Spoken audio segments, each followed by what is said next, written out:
Happy friendship day. ഓഗസ്റ്റിലെ first Sunday ആണ് കേട്ടോ ഫ്രണ്ട്ഷിപ്പ് ഡേ ആഘോഷിക്കുക. അപ്പോൾ ഈ പ്രാവശ്യം ഓഗസ്റ്റ് 3 ആണ്, ഇന്നാണ് ഫ്രണ്ട്ഷിപ്പ് ഡേ. അപ്പോൾ എല്ലാവർക്കും ആദ്യം തന്നെ ഒരു ഹാപ്പി ഫ്രണ്ട്ഷിപ്പ് ഡേ. എൻ്റെ യൂട്യൂബ് ഫ്രണ്ട്സിന് എല്ലാവർക്കും ഹാപ്പി ഫ്രണ്ട്ഷിപ്പ് ഡേ. പിന്നെ ഫ്രണ്ട്ഷിപ്പ് ഡേ എന്നൊക്കെ പറയുമ്പോൾ എൻ്റെയൊക്കെ ഞാനൊക്കെ സ്കൂളിലൊക്കെ പഠിക്കുന്ന സമയത്തൊക്കെ ഞങ്ങൾക്കൊരു ഇമോഷനായിരുന്നു കേട്ടോ ഫ്രണ്ട്ഷിപ്പ് ഡേ ഒക്കെ. കാരണം ഞങ്ങൾ സ്കൂളിലേക്കായാലും ട്യൂഷനിലേക്കായാലും ഒരു സ്പെഷ്യൽ എക്സൈറ്റ്മെൻറ്റിൽ പോണൊരു ദിവസമാണ് ഫ്രണ്ട്ഷിപ്പ് ഡേ. കാരണം ഞങ്ങൾ ഒരു ദിവസം 1-2 ദിവസം മുന്നേ തന്നെ ബാൻഡ്സ് ഒക്കെ വരുമായിരുന്നു, അതൊക്കെ വാങ്ങി വെക്കും. രാഖിയൊക്കെ എങ്ങനെ അതേപോലെ ഫ്രണ്ട്ഷിപ്പ് ബാൻഡ്സ് വരുമായിരുന്നു, അതൊക്കെ വാങ്ങിയിട്ടൊക്കെ റെഡിയാക്കി വെക്കും. ബേസിക്കലി ഒരു റിബണാണ്. ഒരു റിബണിൽ ഇങ്ങനെ ഹാപ്പി ഫ്രണ്ട്ഷിപ്പ് ഡേ എന്നൊക്കെ എഴുതിയിട്ട് ഞങ്ങൾ ഓരോ കയ്യിൻ്റെ അളവിന് ഇങ്ങനെ കട്ട് ചെയ്തിട്ടൊക്കെ റെഡിയാക്കി വെക്കുമായിരുന്നു കേട്ടോ. പിന്നെ സ്കൂളിൽ പോകുമ്പോൾ അതെല്ലാവർക്കും കെട്ടിക്കൊടുക്കും. പിന്നെ പല ടൈപ്സ് ഓഫ് ബാൻഡ്സ് ഉണ്ടാവുമായിരുന്നു.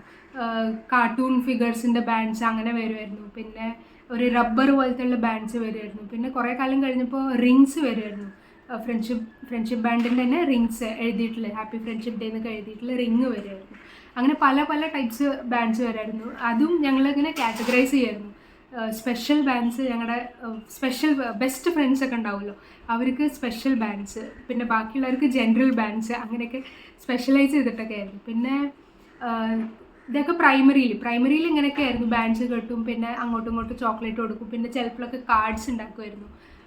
പിന്നെ സെക്കൻഡറി ഒക്കെ ആയപ്പോൾ ഇതേപോലെയൊക്കെ തന്നെയാണ്, ബാൻഡ്സ് ഒക്കെ കെട്ടുമായിരുന്നു.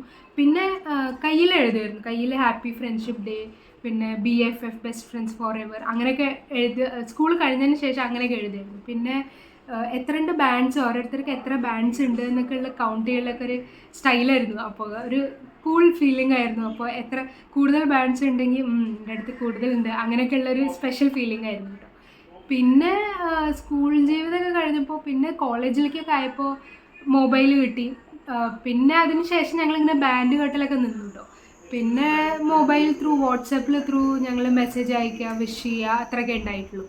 പിന്നെ ഇപ്പോൾ ജോലിക്കായതിനു ശേഷം അതും നിന്നു. ഇപ്പോൾ വാട്സാപ്പിലും ആരും മെസ്സേജ് ഇടലും വിഷ് ചെയ്യലും ഒന്നുമില്ല. സോഷ്യൽ മീഡിയ സ്ക്രോൾ ചെയ്യുമ്പോഴാണ് മനസ്സിലാവുക, ഇന്നാണല്ലേ ഫ്രണ്ട്ഷിപ്പ് ഡേ എന്നുള്ളത്. അപ്പം അതൊക്കെയാണ് എൻ്റെ ഓർമ്മകൾ. നിങ്ങൾ ആരെങ്കിലും അങ്ങനെ സെലിബ്രേറ്റ് ചെയ്തിട്ടുണ്ടോ ഫ്രണ്ട്ഷിപ്പ് ഡേ? നാട്ടിൽ എത്രമാത്രം ഉണ്ടെന്നുള്ളത് എനിക്ക് ഐഡിയ ഇല്ല. പക്ഷെ മുംബൈയിൽ ഇങ്ങനെയൊക്കെ ആയിരുന്നു ഞങ്ങൾ ആദ്യമൊക്കെ സെലിബ്രേറ്റ് ചെയ്തിരുന്നത്. ഇപ്പോൾ സ്കൂളിൽ അങ്ങനെയൊക്കെ ഉണ്ടോ എന്നുള്ളതും എനിക്കറിയില്ല. പക്ഷേ ഇതാണ് എൻ്റെ ഓർമ്മകൾ, എൻ്റെ ഫ്രണ്ട്ഷിപ്പ് ഡേയ്സ് ഓർമ്മകൾ. ഒരുപാട് നല്ല ഓർമ്മകൾ ഉണ്ടായിരുന്നു ഫ്രണ്ട്ഷിപ്പ് ഡേയ്സ്. എൻ്റെ അടുത്ത് ഇപ്പോഴും ചില ബാൻഡ്സൊക്കെ ഞാൻ എടുത്ത് സൂക്ഷിച്ച് വെച്ചിട്ടുണ്ട് കേട്ടോ. ഞാനിപ്പോൾ ആലോചിക്കും, അന്നൊക്കെ ഫോണൊക്കെ ഉണ്ടായിരുന്നുണ്ടെങ്കിൽ കുറച്ച് ബാൻഡ്സൊക്കെ കയ്യിൽ കെട്ടിയിട്ട് ഫോട്ടോ ഒക്കെ എടുത്തിട്ടുണ്ടായിരുന്നുണ്ടെങ്കിൽ ഇപ്പോൾ എനിക്ക് യൂട്യൂബിൽ ഇടായിരുന്നു ആ ഫോട്ടോസ്. പക്ഷെ ഒന്നുമില്ല. പിന്നെ വീഡിയോ ഇഷ്ടപ്പെട്ടാൽ ലൈക്ക് ചെയ്യാൻ മറക്കരുത്. കമൻസിൽ അഭിപ്രായങ്ങൾ അറിയിക്കുക. പുതിയതായിട്ട് കാണുന്നവരാണെങ്കിൽ ചാനൽ ചെക്ക് ചെയ്തിട്ട് ഇഷ്ടപ്പെട്ടാൽ ഒന്ന് സപ്പോർട്ട് ചെയ്യുക. ഓക്കെ, അപ്പോൾ ഒന്നും കൂടിയും എൻ്റെ യൂട്യൂബ് ഫ്രണ്ട്സിന് എല്ലാവർക്കും ഒരു happy friendship day. Okay, by.